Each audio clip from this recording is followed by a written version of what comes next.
Natanggal ko na mga lods. Ito yung karayom niya. Karayom, ayan, ayan. Tinanggal ko na yung karburador niya. Ito na mga lods, lilinisan ko to. Ayan, dumi na. Nag-overflow kasi to. Baka kaya pang ayusin. Ayan mga lods, oh. May laman po, ang daming laman, oh. Overflow kasi, punong-puno yung ano niya. Mga lods, napakatigas nito.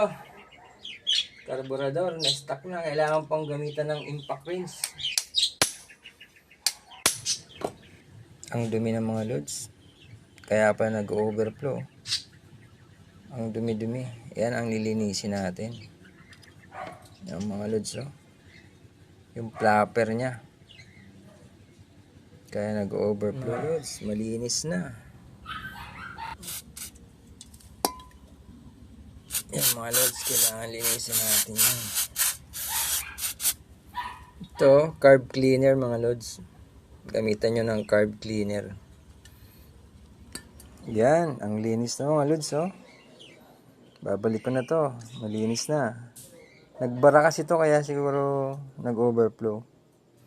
Ayan yung karayom niya mga lods. Isprehan din natin yan.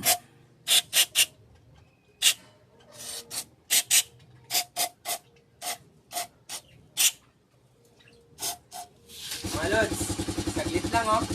Ang ganda na ng andar.